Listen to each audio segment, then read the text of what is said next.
Πάμε να επισκεπτούμε το Μέγα Σπήλαιο. Είναι ένα ιστορικό μοναστήρι της περιοχής των Καλαβρίτων. Πρόκειται δε για ένα από τα σπουδαιότερα προσκυνήματα της Ορθοδοξίας στην Ελλάδα.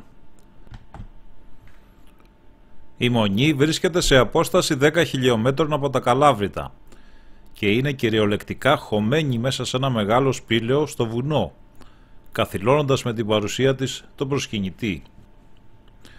Η Μονή του Μεγάλου Σπηλαίου, η οποία θεωρείται η αρχαιότερη στην Ελλάδα, κτίστηκε το 362 μετά Χριστόν από τους αδελφούς μοναχούς Σιμεών και Θεόδωρο. Τα δύο αδέλφια, ενώ βρίσκονταν στα Ιεροσόλυμα, είδαν όραμα με την εντολή να μεταβούν στην Αχαΐα και να βρουν την ιερή εικόνα της Παναγίας από μαστίχα και κερί που έφτιαξε ο Ευαγγελιστής Λουκάς. Μετά από αρκετές περιπέτειες βρήκαν τελικά την εικόνα με τη βοήθεια μιας βοσκοπούλας, της μετέπειτα Αγίας Εφροσύνης. Έκτισαν το μικρό στην αρχή μοναστήρι, που στη συνέχεια κατακλείστηκε με μοναχούς και πιστούς που έρχονταν για να προσκυνήσουν τη θαυματουργή εικόνα.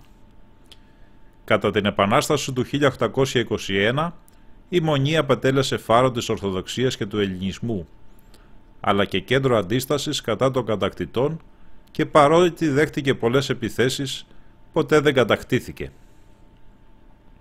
Μέσα στη Μονή βρίσκεται μουσείο με σημαντικά κυμήλια της Ελληνικής Επανάστασης, αλλά και σπάνια αντικείμενα εκκλησιαστικής τέχνης. Πάμε να τη θαυμάσουμε από ψηλά και στη συνέχεια να τη δούμε και από μέσα.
Εδώ είμαστε στην Ιερά Μονή του Μεγάλου Σπηλαίου.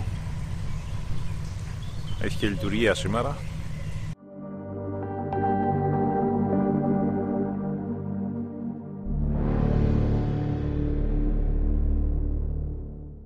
Θεοτόκο εκτενώς την προσδράμωμεν, αμαρτωλή και ταπεινή και προσπέσομεν, εν μετανία κράζοντες εκ βάθους ψυχής, δεσποινα βοήθησον, εφημείς πραχνιστήσα, σπέσον απολύμεθα, υποπλήθους πτεσμάτων, μη αποστρέψεις στους δούλους καιρούς, σε γαρκεμόνην ελπίδα και κτήμεθα.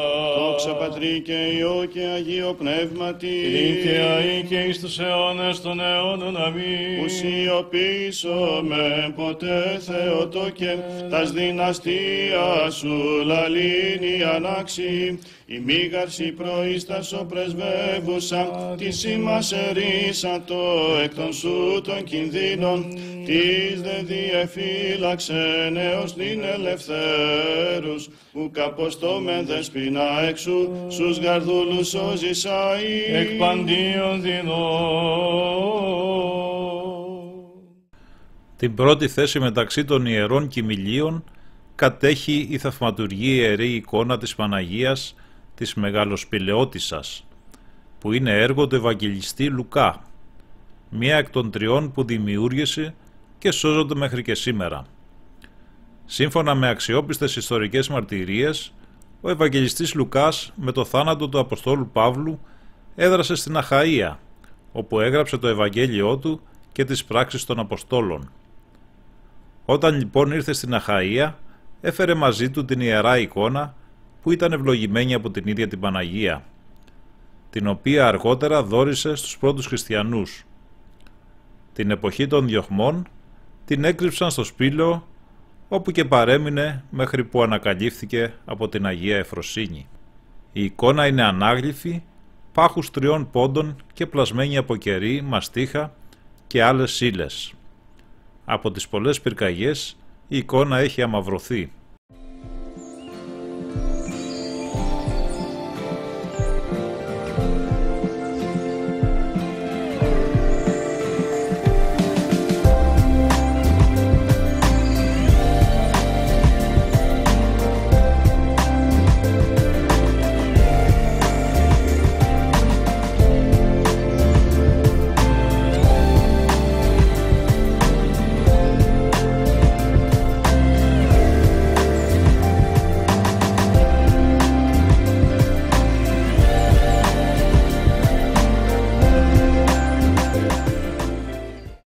Βγαίνουμε τώρα από το μοναστήρι και ακολουθούμε το μονοπάτι που οδηγεί στο σημείο όπου το 1943 οι Ναζί πέταξαν στον κρεμό 25 ιερομόναχους, προσωπικό και επισκέπτες της Μονής. Εκεί θα δούμε το μεγάλο λευκό σταυρό με χαραγμένα πάνω του τα ονόματα των εκτελεστέντων.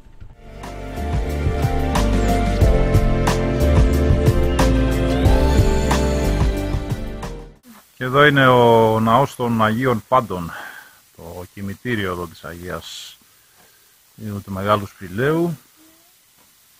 Λίγο μετά το μοναστήρι, μετά την είσοδο, έχει ένα δρομάκι δεξιά που έρχεσαι εδώ.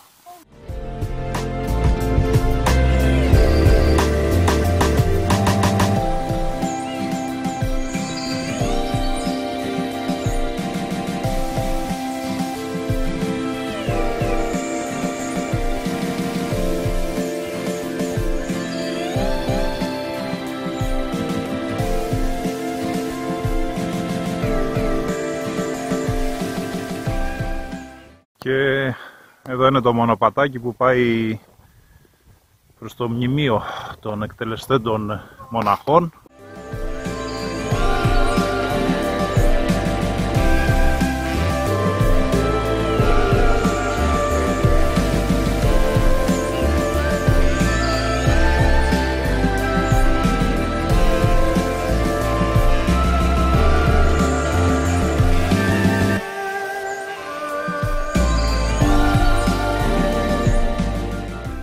Και υπέροχη θέα στο φαράγγι του Βουραϊκού κάτω. Έχει και κάποια σημεία που μπορείς να σταματήσεις να βγάλεις φωτογραφία, να δεις καλύτερα.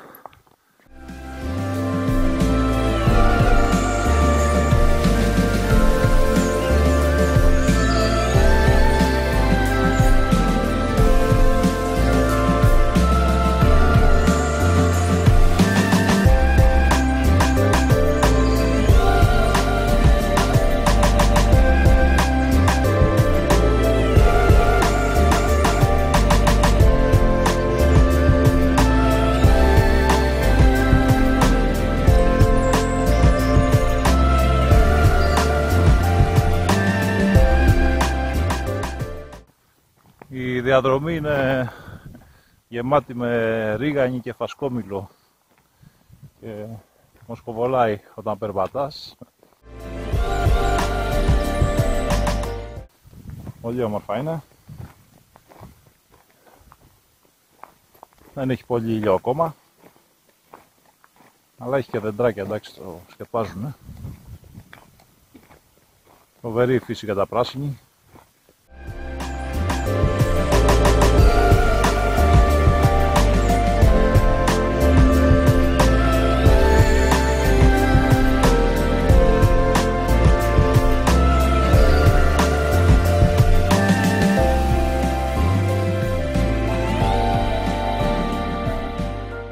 Εντάξει, καλή η διαδρομή είναι, το μονοπατάκι, στρωτό. Θέλει λίγο προσοχή βέβαια γιατί έχει πέτρες κάτω και δεν έχει κακιά όσο και η διαδρομή, κάτω είναι γκρεμός, οπότε μια μικρή προσοχή χρειάζεται γιατί απορροφιέσαι εύκολα από τη θέα με τα δέντρα εδώ, φοβερή θέα. Εδώ είναι, φτάσαμε στο μνημείο.